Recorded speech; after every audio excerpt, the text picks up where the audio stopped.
The world knows Malcolm X as a revolutionary leader, a fierce advocate for black rights, and the devoted husband of Betty Shabazz. But what if everything we thought we knew about his personal life was carefully constructed fiction? What if, hidden beneath the official narrative, lay a family secret so explosive that the FBI spent decades covering it up? Recently discovered documents from a private estate sale in Detroit have revealed one of the most shocking secrets in American civil rights history. Malcolm X had another wife, another family, children who were erased from history and hidden away by the very government agencies that were supposed to protect them. This is the story of Louise Williams, the woman who became Malcolm Little's first wife in a secret ceremony in 1950. This is the story of two children who grew up not knowing their father was one of the most famous men in America. And this is the story of how the FBI orchestrated one of the most elaborate cover-ups in American history, not to protect national security, but to protect the reputation of the man they considered their greatest enemy. The truth has been buried for over 60 years, but now, for the first time, the complete story can be told. We're sharing historical events about Malcolm X you've never heard before. Subscribe to make sure you don't miss a new fact every day. To understand this secret, we have to go back to Malcolm X's time in prison. The official biography tells us that Malcolm Little spent his incarceration from 1946 to 1952 studying, reading, and converting to Islam under the influence of the Nation of Islam. What it doesn't tell us is what happened during his brief periods of work release in 1950. Under Massachusetts prison regulations, inmates serving long sentences could be granted supervised work release for good behavior. Malcolm Little had been a model prisoner, studying voraciously, avoiding conflicts, and demonstrating what prison officials called exceptional rehabilitation potential. In March 1950, he was granted supervised work release at a furniture factory in Springfield, Massachusetts. It was there that he met Louise Williams, a 19-year-old secretary from a middle-class black family who worked in the factory's administrative offices. Louise Williams was everything Malcolm Little had never encountered before. She was educated, sophisticated, and came from what was then called a respectable family. Her father was a postal worker, her mother a school teacher. They owned their home, attended church regularly, and had sent Louise to secretarial school, a significant achievement for a black family in 1950. According to a diary that Louise kept throughout her life, and which was discovered among her belongings after her death in 2019, Malcolm Little immediately fascinated her. He was different from any man I'd ever met, she wrote. Serious, intense, but also gentle. He talked about books I'd never heard of, ideas that made my head spin. When he looked at me, I felt like he could see right through to my soul. What followed was one of the most unusual courtships in history. Malcolm Little, still serving his prison sentence, would see Louise Williams only during his supervised work release periods. Their relationship had to be conducted under the watchful eyes of prison guards and within the strict confines of the furniture factory. But Louise Williams was smitten, and Malcolm Little, despite his growing devotion to the Nation of Islam, found himself falling deeply in love. He would bring me books, Louise wrote in her diary. Not regular books, but philosophy, history, religion. He said he was going to change the world, and somehow he made me believe he could do it. He made me want to be part of it. The relationship accelerated quickly. By summer 1950, Malcolm had convinced Louise to convert to Islam, or at least to the version of Islam taught by the Nation of Islam. She began visiting him during regular prison visiting hours, presenting herself as a religious counselor to avoid suspicion. But the most shocking revelation comes from an entry in Louise's diary dated September 15, 1950. Today, Malcolm and I were married in the eyes of Allah. Brother Kareem came from Boston and performed the ceremony in the prison chapel. The guards think it was just a religious service. Malcolm says this is just the beginning. When he gets out, we'll build something beautiful together.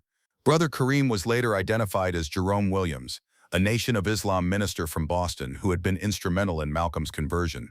According to Nation of Islam doctrine at the time, Islamic marriages could be performed without state recognition, and the ceremony Louise described would have been considered completely valid within their religious community. Malcolm Little and Louise Williams had been married in a secret Islamic ceremony while he was still in prison. She was 18 years old, he was 25. Malcolm X was released from prison in August 1952. By then, Louise Williams was already pregnant with their first child. What happened next defies everything we think we know about Malcolm X's early years with the Nation of Islam. According to the official biography, Malcolm moved to Detroit, lived with his brother Wilfred, and devoted himself entirely to building the Nation of Islam. The reality was far more complicated. Malcolm did move to Detroit, But he also maintained a secret household in Springfield with Louise Williams. FBI surveillance documents from 1953, only recently declassified, show agents reporting subject maintains 2 residences and appears to be supporting individuals not identified in official Nation of Islam records. Louise Williams gave birth to their first child, a son, in February 1953. They named him Malik, Arabic for king. 18 months later, in August 1954, she gave birth to their second child, a daughter they named Sophia. For nearly 4 years, Malcolm X lived a double life. To the Nation of Islam and the growing civil rights movement, he was the dedicated bachelor minister completely devoted to his cause.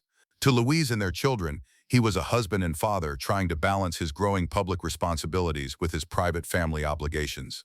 Louise Williams kept detailed records of this period. Her diary entries paint a picture of a man torn between 2 worlds, the public persona he was building as Malcolm X and the private happiness he found with his secret family.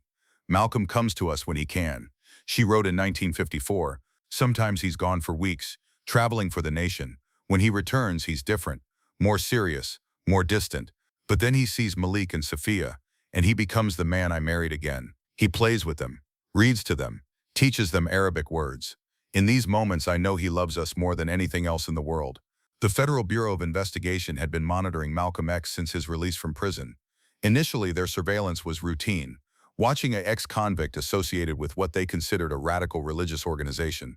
But by 1955, as Malcolm's prominence grew, the surveillance intensified.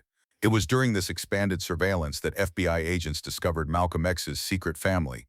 An FBI memo dated March 12, 1955, marked confidential and signed by J. Edgar Hoover himself, reveals the moment they uncovered the truth. Subject Malcolm Little, known as Malcolm X, maintains undisclosed family relationships in Springfield, Massachusetts.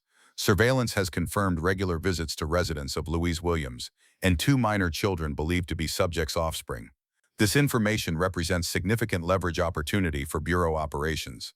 The FBI had stumbled onto what they considered pure gold, evidence that Malcolm X, the man preaching moral purity and religious devotion, was living a lie.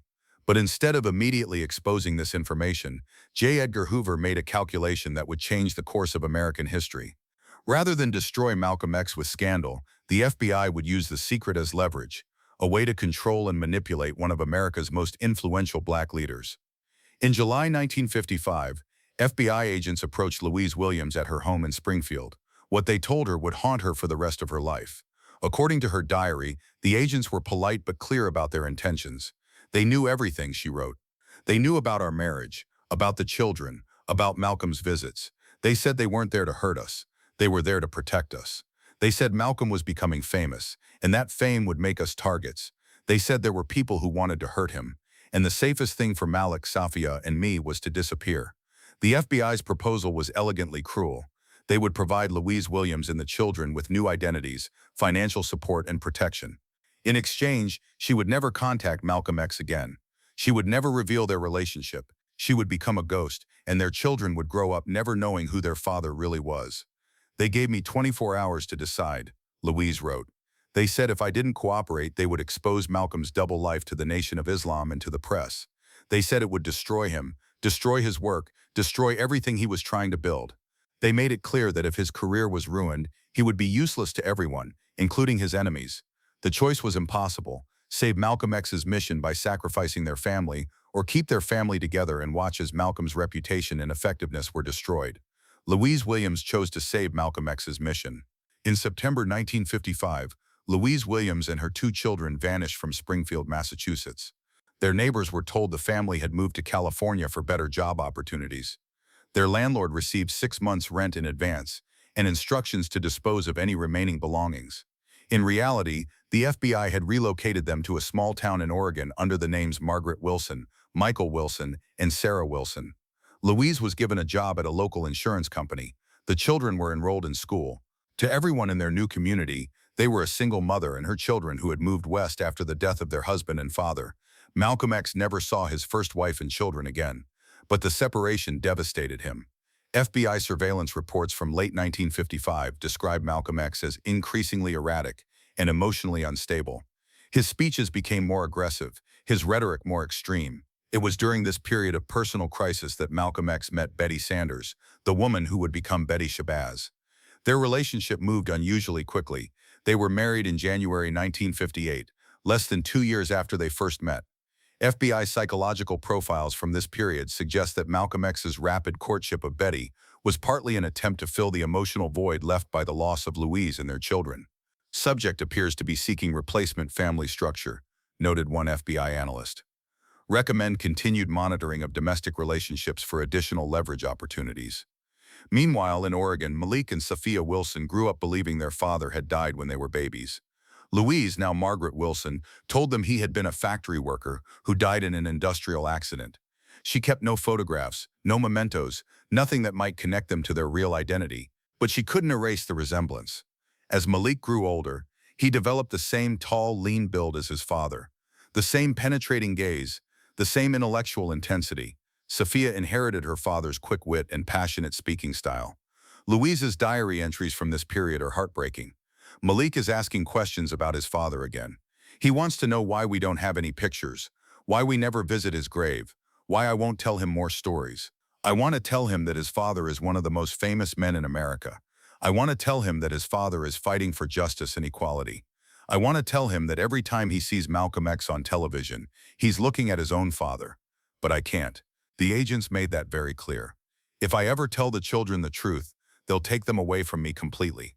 The FBI maintained surveillance of the Wilson family throughout the 1960s. Agents posed as neighbors, teachers, even family friends. They monitored Malik and Safia's academic progress, their social development, any signs that they might be discovering their true identity. February 24, 1965. Malcolm X was assassinated at the Audubon Ballroom in New York City. In Oregon, Margaret Wilson, Louise Williams, watched the news coverage in her living room. According to her diary, she collapsed when she saw the reports. "The father of my children is dead," she wrote. "The man I loved more than life itself is gone, and my children don't even know they should be grieving." Malik is 15 now. Safia is 13. They're watching the news with me, and they see it as just another tragedy happening to someone else. They don't know they're orphans. They don't know the world has lost their father. The FBI's response was swift. Within hours of Malcolm X's death, agents visited Margaret Wilson with a stark warning. Malcolm X's assassination proved how dangerous his world had been. The decision to hide his family had been correct. Any attempt to reveal the truth now would only put Malik and Safia in danger from Malcolm's enemies. "They told me that Malcolm had many enemies," she wrote. "They said there were people who would hurt his children just for revenge. They said the safest thing was to keep our secret forever." For the next 50 years, Louise Williams kept her promise to the FBI. She raised Malik and Safia as Wilson children, never revealing their true parentage. She never remarried, dedicating her life entirely to protecting their secret and ensuring they had opportunities their father would have wanted them to have. Malik Wilson went to college, became an engineer, and spent his career working on infrastructure projects in developing countries, unconsciously following his father's internationalist vision. Safia Wilson became a teacher and civil rights activist, instinctively drawn to the same causes her father had championed. Neither ever knew they were carrying on Malcolm X's legacy.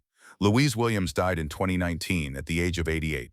Among her belongings, her daughter found a locked trunk that contained the complete truth: marriage certificates, birth certificates, photographs, letters, and 60 years of diary entries documenting one of the most extraordinary secrets in American history. Also in the trunk was a letter addressed to "my children," a final message Louise had written but never delivered. "Malik and Safia, if you are reading this, then I am gone and you are finally learning the truth. Your father was Malcolm X. You are the children of one of the greatest men who ever lived. I kept this secret not because I was ashamed, but because I loved you too much to put you in danger. Your father fought for justice and equality his entire life. He died for those beliefs. I hope that knowing this truth helps you understand why you've always felt called to serve others, why you've always felt that you had a special purpose in this world. You do. You are Malcolm X's children, and his legacy lives in you." Today, Malik Wilson is 71 years old. Safia Wilson is 69. After discovering their mother's secret, they spent months deciding whether to go public with their story. They consulted lawyers, historians, and surviving members of Malcolm X's official family. Betty Shabazz had died in 1997, but her daughters, Malcolm X's recognized children, welcomed their half-siblings with open arms. "We always wondered if there might be others," Atala Shabazz told them. Our father was a complex man who lived in dangerous times. We understand why your mother made the choice she did. The FBI, when contacted about the revelations, declined to comment on historical intelligence operations. The discovery of Malcolm X's secret family raises profound questions about American history and the lengths to which government agencies would go to control civil rights leaders. How many other secrets are buried in FBI files? How many other families were torn apart by government manipulation? What other aspects of Malcolm X's life were shaped by FBI interference? Perhaps most importantly, how might history have changed if Malcolm X had been allowed to live openly with all of his family? The story of Louise Williams and her children reveals the human cost of living under surveillance and the personal sacrifices made by families caught in the crosshairs of history. It shows us Malcolm X not just as a public figure, but as a man who experienced the same fundamental human conflicts between personal happiness and public duty that we all face. Malcolm X never knew that his first son became an engineer who built schools in Africa. He never knew that his first daughter became a teacher who fought for educational equality. He never knew that Louise Williams spent 60 years protecting their secret and their safety. But perhaps in some way he would have understood. Malcolm X was a man who understood sacrifice. He understood that sometimes loving someone means making choices that hurt. He understood that the fight for justice often requires personal cost. The secret family of Malcolm X reminds us that behind every historical figure is a human being with private struggles, hidden pain, and impossible choices. It reminds us that the costs of fighting for justice are often paid not just by the fighters themselves but by the people who love them. Louise Williams, Malik Wilson, and Sophia Wilson paid that cost for 60 years. They lived in shadows so that Malcolm X could stand in the light, and perhaps that, more than any speech or book or monument, is the truest measure of Malcolm X's impact on the world, that people were willing to sacrifice everything, even their own identities, to protect his mission and his message. The secret is finally out. The hidden family can finally step into the light, but the sacrifice they made, and the love that motivated it, will forever be part of Malcolm X's legacy.